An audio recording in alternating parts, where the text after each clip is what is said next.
Basically जो लोग 4 साल की नौकरी के बाद एक कम उम्र में रिटायर हो जाएंगे, उनके भविष्य का कुछ पता नहीं, उनको पेंशन भी नहीं मिलेगी, उनको ग्रेच्युटी जो 11 लाख रुपए की दी जा रही है उसका भी जो आधा पैसा है उनकी तनख्वाह से कट रहा है।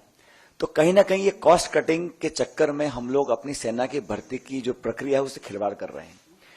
सबसे महत्वपूर्ण बात यह है जिसके बारे में आपको दीपेंद्र जी बताएंगे, जो राज्य ऐसे हैं जहां सबसे ज्यादा भर्तियां होती हैं, जहां लोग बहुत चाव से, शौक से और एक मातृभूमि की रक्षा करने की भावना से सालों तक प्रशिक्षण करते हैं, तैयारियां करते हैं और एक गांव में माहौल होता है कि हम फौज की भर्ती की तैयारी कर रहे हैं। ऐसे लगभग 2.25 लाख लोग हैं जिनको आपने भर्ती दी लेकिन ज्वाइन नहीं कराया। उन्होंने बहुत लंबे समय से वो धरना देने अपनी मांग को रख रहे हैं। हम लोग कहना चाहते हैं कि अगर ये भारत सरकार G20 पे 4100 करोड़ रुपए खर्च कर सकती है, प्रधानमंत्री के हवाई जहाज के लिए 8400 करोड़ खर्च कर सकती है, सेंट्रल विस्ता प्रोजेक्ट के लिए 20,000 करोड़ खर्च कर सकती है और इस वर्ष सरकारी इश्तिहारों के लिए 6,500 करोड़ खर्च कर सकते हैं, तो मैं मानता हूं कि हम लोग सिर्फ पैसा बचाने के लिए अपनी भर्ती की पूरी प्रक्रिया से खिलवाड़ करें। ये भविष्य के लिए, हमारी आंतरिक सुरक्षा के लिए, हमारे भारत की इंटेग्रिटी सिक्योरिटी के लिए कहीं ना कहीं चैलेंज बन सकता है।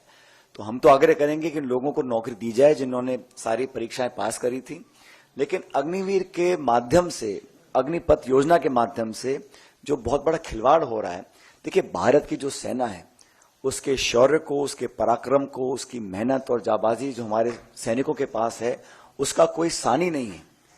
We are one of the finest fighting forces in the world. Our armies and our defense forces are second to none. But their valor, their strength and their dedication to the nation should be regarded and respected for future generations. And we all feel that by compromising on the process of recruitment of the armed forces, it may not argue well for our future. And for the families of those people who have willingly dedicated their lives to the service of the nation. तो मुझे लगता है कि ये सरकार ने बहुत जल्दबाजी में किया है, हम लोग इसका विरोध करते हैं। और अभी जो राष्ट्रीय अध्यक्ष खड़गे जी हैं, मल्लिकार्जुन खड़गे साहब, उन्होंने राष्ट्रपति जी को चिट्ठी लिखी है जिसके बारे में आपको अभी बताया जाएगा।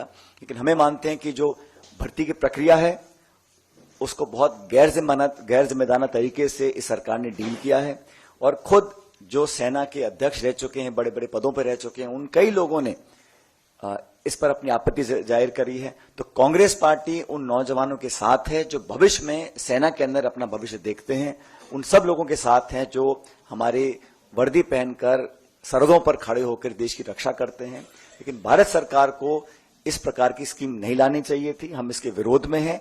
और सबसे पहले हमारी मांग ये रहेगी कि जिन लगभग 2.25 लाख लोग ऐसे हैं जिन्होंने सारी परीक्षाएं पास करी थी, उनको सरकार ने अभी तक ज्वाइन नहीं कराया है।